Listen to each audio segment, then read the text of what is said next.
ओम सहना भवतु सहनौ भुनक्तु सह वीर्यंकरवावहै तेजस्विनावधीतमस्तु मा विद्विषावहै। ओम शांति शांति शांतिः।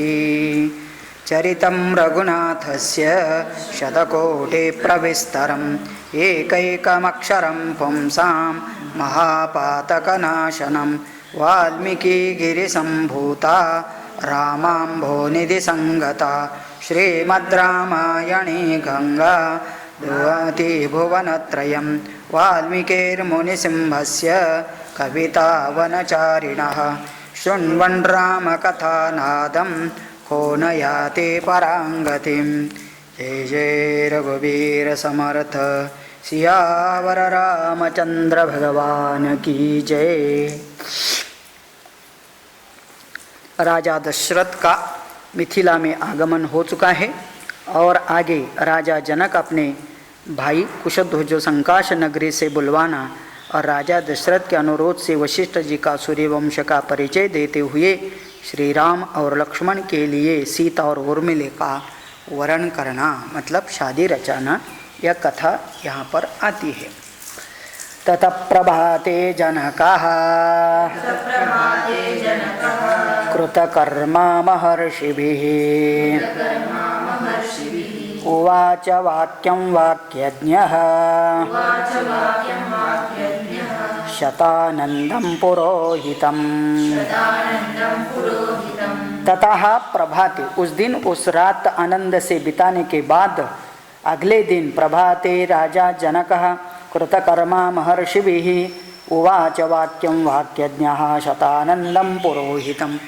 अपने मुख्य पुरोहित शतानंद जी के पास राजा जनक जाते हैं और अगली बात कहते हैं। क्या कहते हैं? तो उनके मन में इच्छा है कि अभी यह मेरे दोनों पुत्रियों का विवाह इन दो राजकुमार के साथ हो रहा है, तो इस अवसर पर अपने भाई मतलब राजा जनक का भाई बाजू के ही राज्य में राज्य करता है कुशध्वज, तो उसको बुला लेने का है और उसके लिए शतानंद जी पुरोहित के पास इसकी वो चर्चा करते हैं। भ्राता मम महातेजा वीर्यवानति धार्मिकः कुशध्वज इति ख्यातः पुरी मध्यवसत् शुभाम्।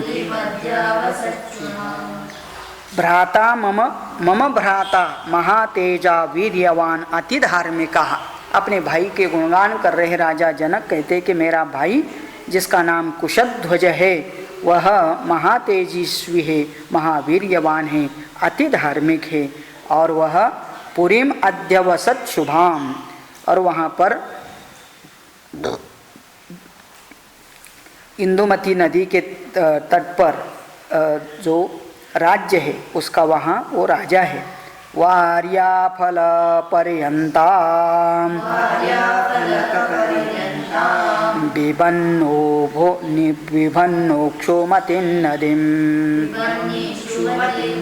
सांकाशां पुण्यसंकाशां विमानमिव पुष्पकम्।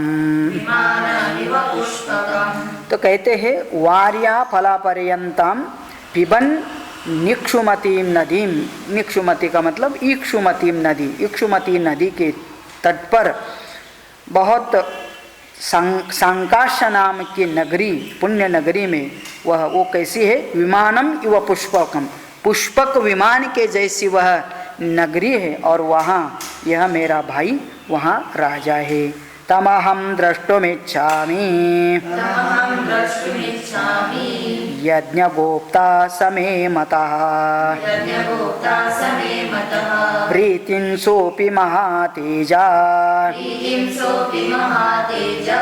इमां भोक्ता मया सह। तम अहम द्रष्टुम इच्छामि, एक वाक्य, मैं उसको देखना चाहता हूँ। मतलब राजा जनक बोल रहे हैं इस शुभ अवसर पर मैं अपने भाई को भी यहाँ देखना चाहता हूँ। यज्ञगोप्ता समे मतः, और वह भी इस यज्ञ में भाग लेने में बहुत दिलचस्पी रखता है, उसको भी खुशी होगी। प्रीतिम सोपि महातेजा इमाम भोक्ता मया सह, तो वो भी इस सीताराम के विवाह का मंगल समारोह का सुख भोक्ता, इमाम भोक्ता मया सह, मैं जैसे इसका आनंद उठाऊंगा उसके साथ साथ मेरा भाई भी यहाँ रहे तो अच्छा होगा। एवमुक्ते तु वचने शतानंदस्य सन्निधौ, इस प्रकार शतानंद जी के सन्निधि का मतलब पास पर इस प्रकार से उन्होंने अपना मनोगत व्यक्त किया राजा जनक ने। तब दोनों मिलकर के क्या कहते हैं, उपवेष्टावो भवतौ तो, ओके आगता, ओके आगता केचिद् व्यग्रा जनकस्तान् समादिशत्, आगताः केचित् अव्यग्राः जनकस्तान्, तो फिर ऐसे कहने के बाद शतानंद जी के पास कुछ धीर स्वभाव वाले उनके अपने दूत आए और राजा जनक को शतानंद जी इंट्रोड्यूस करते हैं कि अभी ये लोग आप इनके द्वारा समाचार अपने भाई तक भेज सकते हैं। शासनात् तु नरेन्द्रस्य प्रयुक्त शीघ्रवाजिभिः समानेतुं नरव्याघ्रम्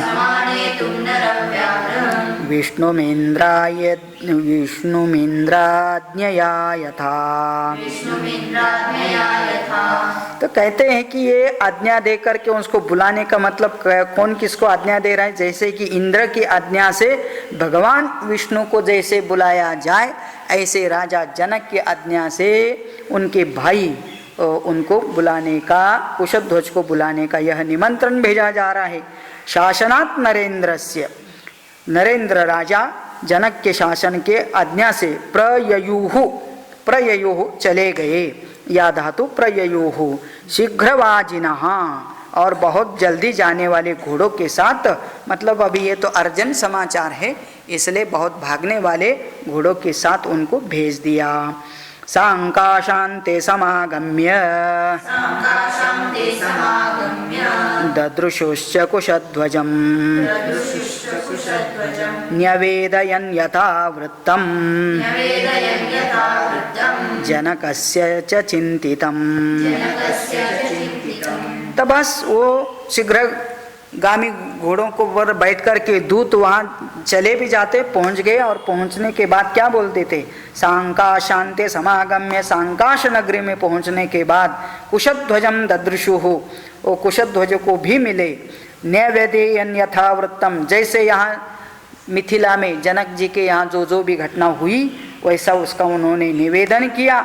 जनकस्य च चिंतितम, और जनक की इच्छा थी कि मेरे भाई यहाँ पर आए, तो वो भी उन्होंने समाचार बता दिया। तद्वृत्तं नृपति श्रुत्वा दूतश्रेष्ठैर्महाजवैः आज्ञया तु नरेन्द्रस्य आजगाम कुशध्वजः। तद्वृत्तं नृपतिः श्रुत्वा, राजा कुशध्वज ने यह समाचार सुनने के बाद दूत श्रेष्ठैर महाजवैहि, उन्होंने भी अपने दूत श्रेष्ठ और बहुत तेज चलने वाले घोड़ों को एक जगह पर आने को कहा। आज्ञया तु नरेन्द्रस्य आजगाम कुशध्वजः, राजा कुशध्वज भी शीघ्रातिशीघ्र मिथिला में आकर के पहुंच जाते हैं। सददर्श महात्मानं जनकं धर्मवत्सलं सोऽभिवाद्य शतानन्दं जनकं चातिधार्मिकं राजार्हं परमं दिव्यम् आसनं सोऽध्यरोहत। बस वो राजा कौन, कुशध्वज, राजा जनक के छोटे भाई, वो भी वहाँ पहुँच गए और सददर्श महात्मानं जनकम धर्मवत्सलम, धर्म का पालन करने वाले जनक का उन्होंने दर्शन कर लिया। सो अभिवाद्य शतानंदम जनकंच, राजा जनक के साथ शतानंद पुरोहित भी बैठे थे, उनको भी अभिवादन नमस्कार करते हैं, क्योंकि वो सब धार्मिक है और सभी एक दूसरे को मानने वाले हैं। और राजार्हम परमम दिव्यमासनम स्वाध्यरोहत, एक राजा को शोभा देने वाला आसन लगाया था और उसके ऊपर वह बैठ जाते हैं वो सभा में। आगे की बात बोलते फिर, उपविष्टाउ भवतौ तु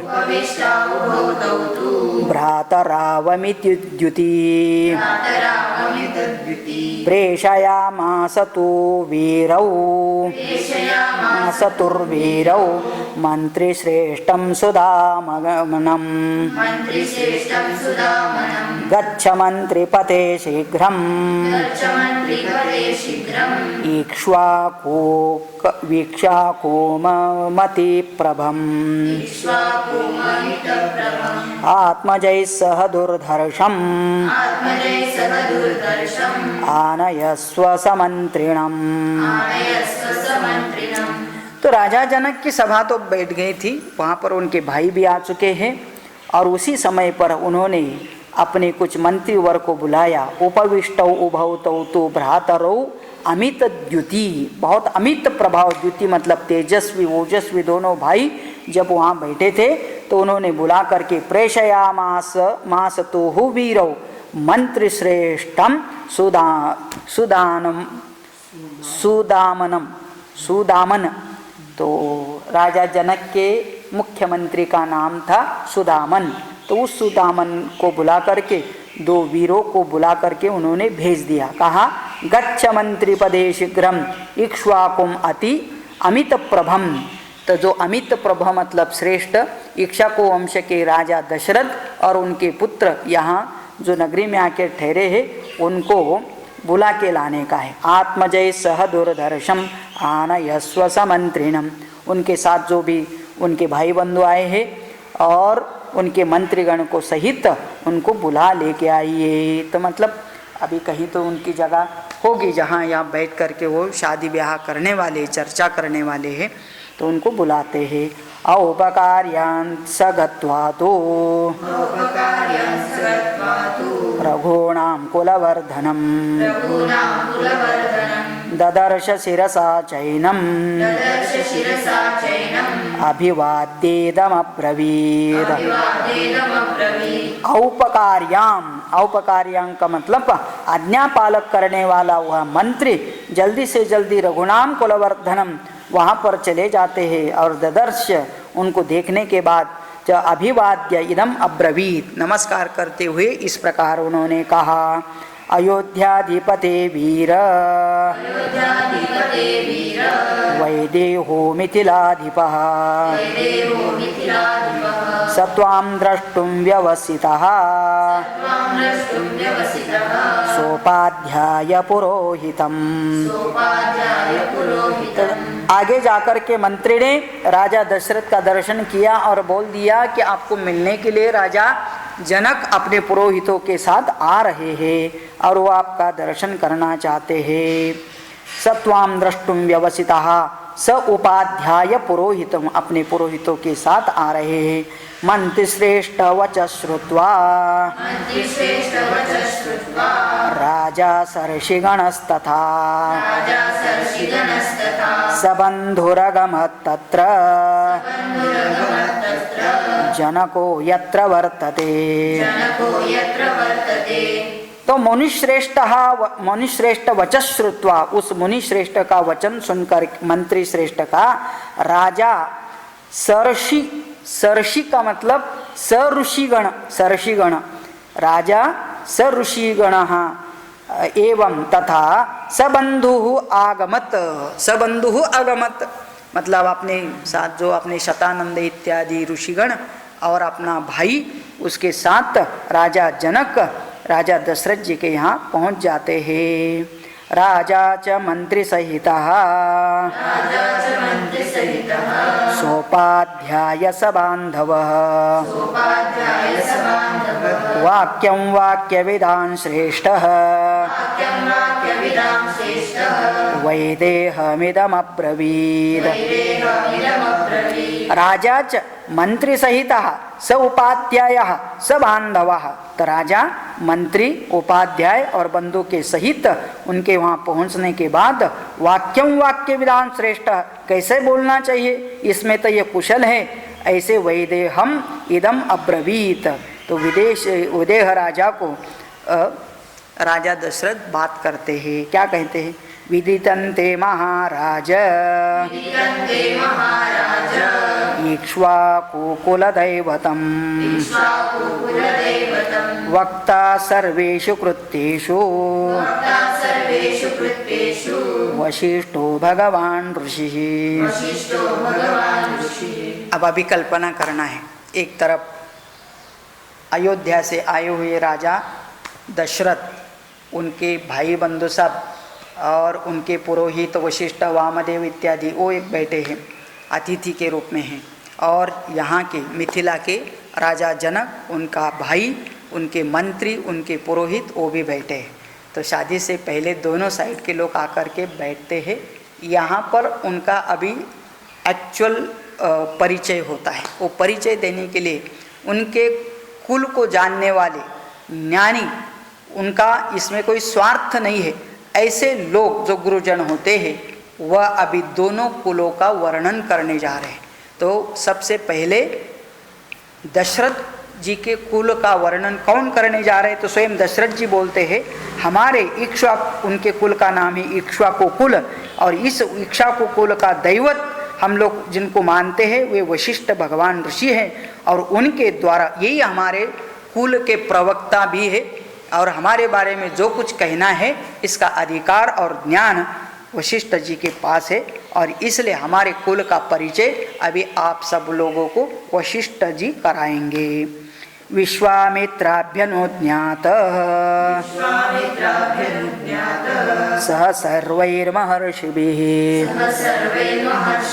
एष वक्ष्यति धर्मात्मा वशिष्ठो मे यथा क्रमम्। तो कहते हैं राजा दशरथ विश्वामित्र जी को भी प्रणाम करते हैं और कहते हैं, आप सभी लोगों की आज्ञा हो तो वशिष्ठ जी हमारे कुल का वर्णन, परंपरा का कुल का वर्णन यहाँ परिचय करके देंगे। तूष्णीं भूते दशरथे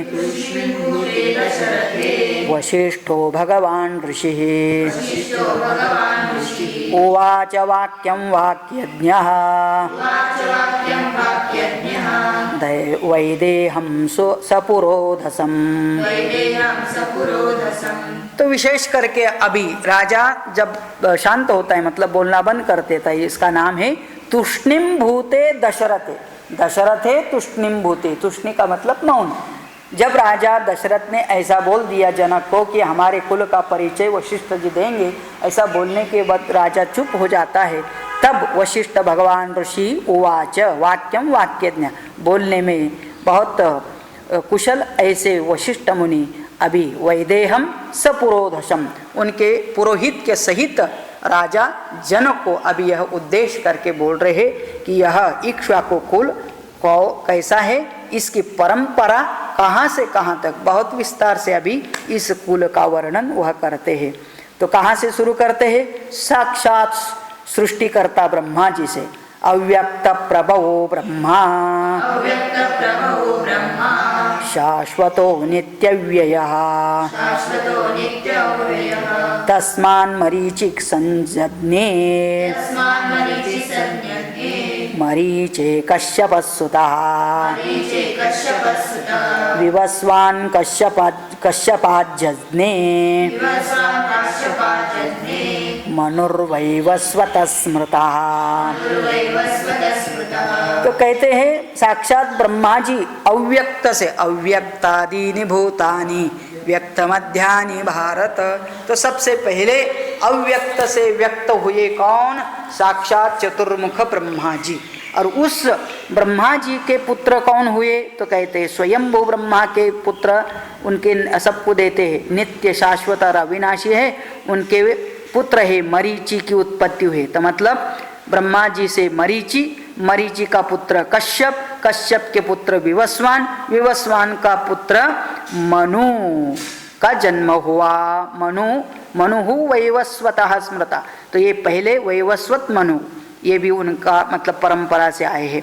मनु के बाद कौन कौन, अभी सब लिस्ट देते, वहां से लेकर राजा दशरथ तक कितने हुए हैं करके सबका नाम बताते हैं।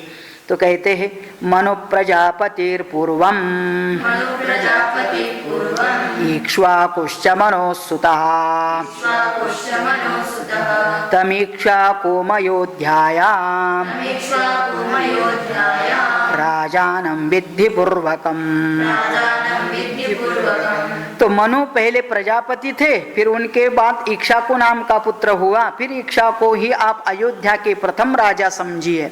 तो इस वंश को इक्ष्वाकु वंश क्यों कहते हैं, तो फिर अभी ये इक्ष्वाकु से लेकर मनु के पुत्र और इस इक्ष्वाकु नामक पुत्र ये पहले अयोध्या के राजा थे, और इस इक्ष्वाकु से अभी यह परंपरा चलती है। इक्ष्वाकुस्तु सुतः श्रीमान् कुक्षिरित्येव विश्रुतः कुक्षेरथात्मजः श्रीमान् विकुक्षिरुदपाद्यत। इक्ष्वाकु के पुत्र का नाम कुक्षी, वो बड़े तेजस्वी थे। कुक्षी का पुत्र विकुक्षी, और वो भी बड़ा कांतिमान था। तो फिर उसके बाद विकुक्षेस्तु महातेजा बाणपुत्र प्रतापवान बाणस्य तु महातेजा अनरण्य प्रतापवान। कुक्षी का पुत्र विकुक्षी, और विकुक्षी का पुत्र बाण, और बाण का पुत्र अनरण्य। क्या नाम है याद भी नहीं रहे, तो लेकिन किसी को याद रखना है, अपने बच्चे का भी नया नाम रखना है तो याद रखने। तो बाण भी एक था उसमें से, और अनरण्य एक का नाम है अनरण्य, मतलब जो नरण्य नहीं है, तो अनरण्य ऐसे नाम थे, उसके भी अर्थ होंगे। अनरण्यात् पृथुर्जज्ञे त्रिशंकस्तु पृथोरपि त्रिशंकोरभवत् पुत्रः दुंधुमारो महायशः।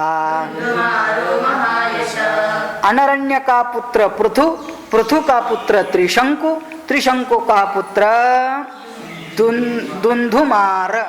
दुंधुमार हो सकता है किसी को भी मिला तो दुंधुमार ही करता था वो, तो दुंधुमार हुआ। ये भी थोड़ा, इसका भी संक्षिप्त परिचय पहले आया था अथवा आगे आएगा। दुंधुमारान महातेजा युवनाश्वो महारथः युवनाश्वसुतश्चासीन् मान्धाता पृथ्वीपतिः।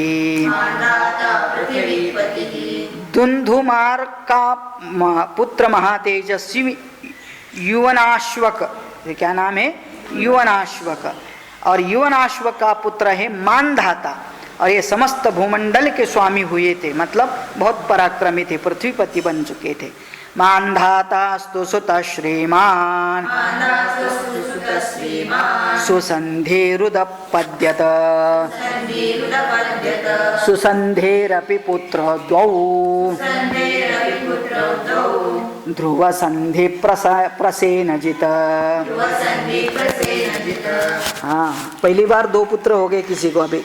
तो कहते हैं मानधाता का पुत्र सुसंधि नामक, और सुसंधि नाम का पुत्र का उनके दो पुत्र हुए, और उसके नाम है ध्रुव संधि और प्रसेनजित। ध्रुव संधि और प्रसेनजित। यशस्वी ध्रुव संधेस्तु भरतो नाम नामतः भरतात्तु महातेजा असितो नाम जायत। तो कहते हैं अभी वह दो पुत्र थे ध्रुव संधि और प्रसेनजित। तो उसमें से ध्रुव संदेश तो भरतो नाम नामतः, तो उसके भरत नाम का पुत्र हुआ और भरत से महातेजस्वी असित की नाम का पुत्र हुआ। यस्य ये ते प्रतिराजान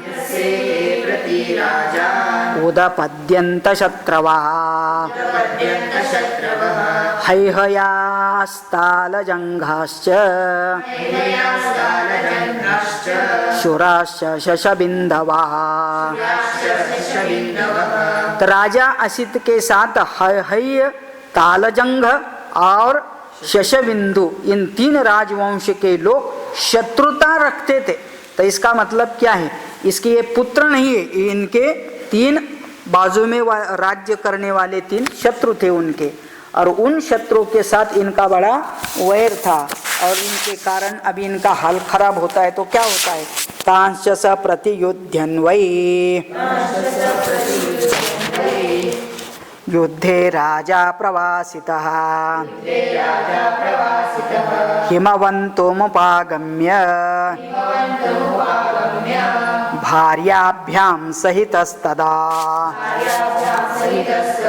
जब एक ही बार इस राजा को तीनों तरफ से युद्ध में हमेशा तकलीफ देते थे, तो फिर अभी इनको 3 शत्रु कौन, हैहय, तालजंघ और शशबिंदु, इनके कारण ये राजा अभी यहाँ प्रवासी बन जाता है। प्रवासी मतलब बार बार युद्ध करके इनकी शक्ति क्षीण होने के बाद वो अपना राज्य छोड़ करके हिमालय चले जाते, हिमवंतम उपगम्य, और भार्याभ्याम सहितस्तदा, और इससे पता चलता है कि उसके 2 भार्या थी, मतलब 2 वाइफ्स थी, 2 पत्नियां थी, उन दोनों के साथ यह हिमालय में चले जाते हैं। अभी हिमालय में जाकर के वहाँ रहते हैं, तो वहाँ क्या होता है अभी वहाँ की कथा बताते हैं। असितोल्पबलो राजा कालधर्ममुपेयिवान् द्वेचास्य भार्ये गर्भिण्यौ बभूवतुरिति श्रुतिः। तो फिर असितः अल्पबलः राजा, राजा के पास सेना भी शेष नहीं रही थी और उनके पास किसी भी प्रकार का सामर्थ्य भी नहीं था। काल धर्मम उपेयिवान, और कुछ काल के बाद राजा वही मर जाता है, उसका अंतकाल हो जाता है। अभी उनको दोनों भार्या वहाँ बच जाती है। द्वेचास्य भार्या गर्भिण्यो, और जो भार्या वहाँ बच जाती है वो दोनों भी गर्भवती थी, ऐसा सुना जाता है करके वाल्मीकि जी लिखते हैं। एका गर्भ विनाशार्थम सपत्न्यै सगरं ददौ।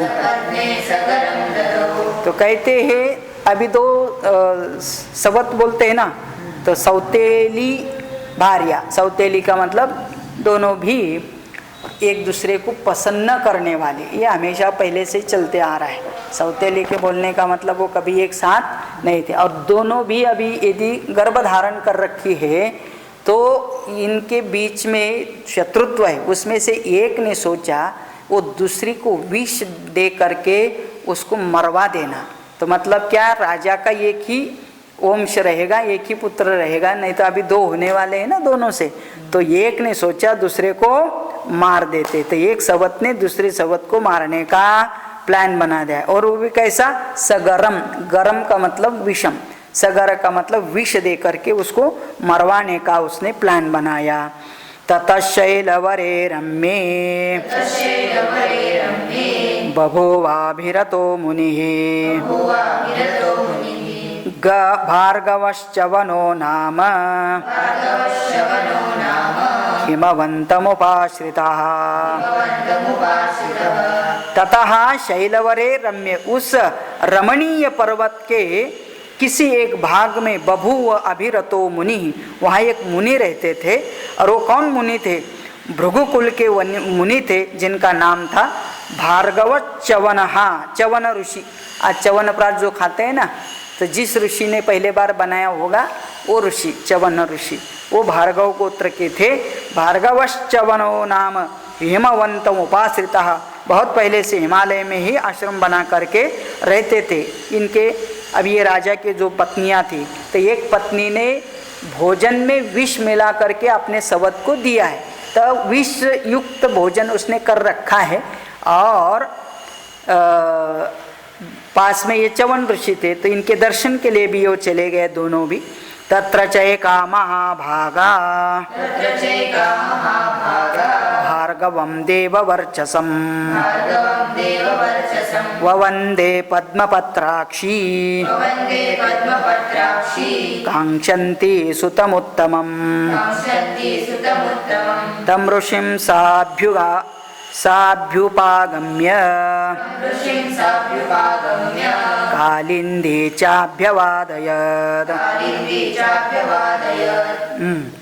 अभी उसमें से एक क्या होता है, तो जिसको जहर दिया था वो कालिंदी नाम से प्रसिद्ध थी।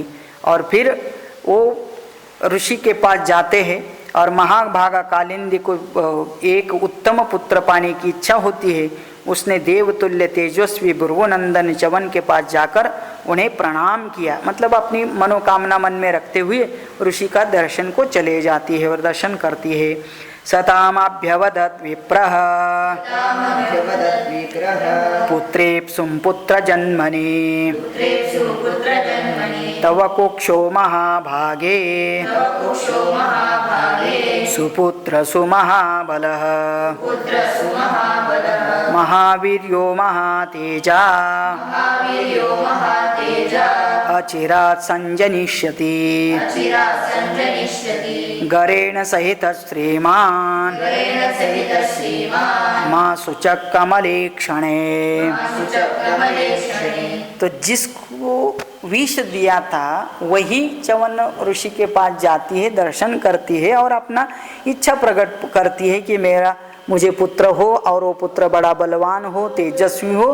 तो कहते सताम अभ्यवदत् विप्रः, वह विप्र मतलब ऋषि भी उनको आशीर्वाद देते। पुत्रेप्सुं पुत्र जन्मनि तव कुक्षो महाभागे, तेरे कुक से बहुत बड़ा सुपुत्र महाबलवान महावीर्य महातेजस्वी अचिरात् संजनिष्यति, बहुत जल्दी ही आपको पुत्र की प्राप्ति होगी। और वह गरेण सहित श्रीमान, गर का मतलब विष, विष के सहित इस पुत्र का जन्म होता है बालक का, लेकिन मतलब वो उसके ऊपर परिणाम नहीं करता, तो उसका नाम अभी रखा जाएगा आगे। गर का मतलब विष, विष के सहित जिसका जन्म होता है उसका नाम ही सगर रखा जाता है, तो राजा सगर बनेगा वो आगे। च्यवनं च नमस्कृत्य राजपुत्रे पतिव्रता पत्या विरहिता तस्मात् पुत्रं देवी व्यजायत। तो च्यवन ऋषि को नमस्कार करके वो राजपुत्री पतिव्रता होती है और वह पत्या विरहित होने पर भी, मतलब पहले ही गर्भिणी थी और अभी कुछ काल के बाद उसको पुत्र होता है। पुत्रम देवी व्यजायत, उस देवी को पुत्र एक हो जाता है। सपत्न्या तो गरस्तस्यै दत्तो गर्भजिघांसया सहतेन गरेणैव संजात सगरोऽभवत्। अभी उसके सौतन ने उसको खाने में विष डाल के दिया था जिससे कि यह गर्भस्थ बच्चा मर जाए, लेकिन वो मरा नहीं। तो इसलिए कहते हैं ना, जिसको भगवान की कृपा हो तो उसको कोई मार नहीं सकता है। तो मतलब भगवान की कुछ ऐसी इच्छा थी कि उसको कुछ न हो, उसका जन्म जरूर होगा। और ये भी होता है ना कि हम अपना अपना कर्म लेके आते हैं, जब तक ये कर्म भोग नहीं होता है तब तक हमको विष भी नहीं मार सकता है, और कर्म खत्म हो जाए तो सीधा सिंपल हार्ट अटैक भी हमको मरवा दे सकता है। तो इसलिए मरने और मारने की बात किसी के हाथ में नहीं, लेकिन अपने कर्म के हाथ। अभी इसको विष देने के बाद भी बच गया। च्यवनंचन तो कहते सपत्न्या तो गरस्तस्य, सपत्नी का मतलब सौतन, सौतन के द्वारा विष देने के बाद भी वह गर्भ पला, बड़ा हुआ और आज उसका जन्म भी होता है। और इसलिए सहतेन गरेणैव संजातः, वो उस विष के साथ ही पैदा हुआ, इसलिए उसका नाम रखा सगरः अभवत्। उसको सगर राजा कहते। सगरस्यासमंजस्तु असमंजातांशुमान् जाततांशुमान् दिलीपोंशुमतपुत्रः दिलीपस्य भगीरथः। तो फिर वो सगर भी बड़ा होता है, उसका भी शादी होती है, उसको भी पुत्र होता है और उस पुत्र का नाम है असमंजस। सगर के पुत्र असमंजस, असमंजस का पुत्र अंशुमान, अंशुमान का पुत्र दिलीप और दिलीप का पुत्र भगीरथ। यहाँ तक पहुंच गए। भगीरथात् ककुत्स्थश्च ककुत्स्थाश्च रघुस्तथा रघुस्तु पुत्र तेजस्वी प्रवृद्ध पुरुषादकः। तो भगीरथ का भी शादी होता है, उसका ककुत्स्थ पुत्र होता है। ककुत्स्थ का रघु का जन्म होता है, मतलब रघुवंश में वो जिसका बहुत प्रसिद्धि प्राप्त हुआ है। रघु का तेजस्वी पुत्र प्रवृद्ध होता है और उस प्रवृद्ध को शाप मिलता है। शाप से युक्त वो राक्षस हो गया था कुछ समय के लिए। तो मतलब मनुष्य होते हुए भी उनको किसी कृत्य के कारण किसी का शाप होकर के वो राक्षस के जैसे रहते हैं। कल्माशपादो अप्यभवत् तस्मात् जातस्तु शंखणः सुदर्शन शंखणस्य अग्निवर्ण सुदर्शनात्। तो वो जो राक्षस हुआ था कल्मषपाद नाम से भी प्रसिद्ध हुए थे, उनसे शंखण नाम का पुत्र हुआ। फिर शंखण के पुत्र का नाम सुदर्शन और सुदर्शन के पुत्र का नाम अग्निवर्ण हुए। शीघ्रगस्त्वग्निवर्णस्य शीघ्रगस्य मरुत्सुतः मरो प्रशुश्रुकस्त्वासीत् अम्बरीष प्रशुश्रुका। तो शीघ्र तो कहते हैं अग्निवर्ण के शीघ्रग पुत्र हुआ, शीघ्रग पुत्र का मरु पुत्र हुआ, मरु से प्रशुश्रुक हुआ और प्रशुश्रुक से अम्बरीष, ये भी एक प्रसिद्ध है, तो अम्बरीष नाम का पुत्र हुआ। अम्बरीषस्य पुत्रो भूत् नहुषस्य महीपतिः नहुषस्य ययातिस्तु नाभागस्तु ययातिजः नाभागस्य बभूवाज अजात् दशरथो भवत् अस्मात् दशरथात् जातौ भ्रातरौ राम लक्ष्मणौ।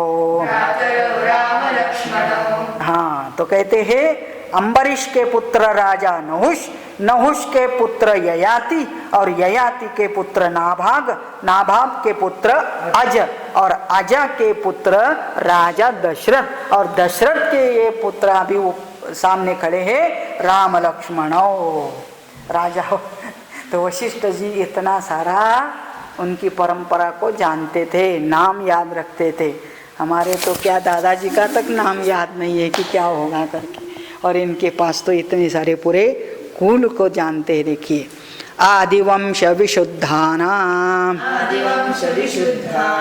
राज्ञां परमधर्मिणां इक्ष्वाकु कुलजातानां वीराणां सत्यवादिनां। इक्ष्वाकु कुल में उत्पन्न हुए राजाओं का वंश आदिकाल से ही शुद्ध रहा है। इस पूरा कुल बताने का मतलब क्या है, इनकी एक एक की गाथा सभी पुराणों में वर्णित है। मतलब वो सब धर्मात्मा, सबके सब धर्मात्मा वीर और सत्यवादी हुए। राम लक्ष्मणयोरर्थे त्वत्सुते वरये नृप सदृशाभ्यां नरश्रेष्ठ सदृशे दातुमर्हसि। तो हे नरश्रेष्ठ राजा जनक, आप इस इच्छा को कुल उत्पन्न श्री राम और लक्ष्मण के लिए आपकी दोनों कन्याओं का वरण कर दीजिए, मतलब शादी करवा दीजिए। त्वत्सुते वरये नृप सदृशाभ्याम नरश्रेष्ठ, और ये वर और कन्या दोनों भी एक दूसरे के लिए योग्य है, सदृश है, और इसलिए दातुम अर्हसी, ऐसे कुल में अपने कन्याओं का विवाह कराना आपके लिए भी अच्छा ही है। ऐसा कहकर वशिष्ठ जी यहाँ शांत होते हैं। ऐसे इस वंश का परंपरा बता करके और इनके यहाँ विवाह करना बिल्कुल सही बात है, ऐसा अपना मनोगत प्रकट करते हुए वो शांत होते हैं। इसके साथ यह सर्ग भी पूरा हो जाता है। ओम इत्यार्षे श्रीमद् रामायणे वाल्मीकिये आदि काव्ये बालकांडे सप्ततितमः सर्गः। तो इस प्रकार बालकांड में सप्ततितमः का मतलब 70th, तो 70वां यह सर्ग पूरा होता है। और इसका काफ़ी लंबा चला व्याख्या, इसलिए आज यहीं पर रुकते हैं। ओम पूर्णमदः पूर्णमिदं पूर्णात् पूर्णमुदच्यते पूर्णस्य पूर्णमादाय पूर्णमेवावशिष्यते। ओम शांति शांति शांति। जय जय रघुवीर समर्थ सियावर रामचंद्र भगवान की जय।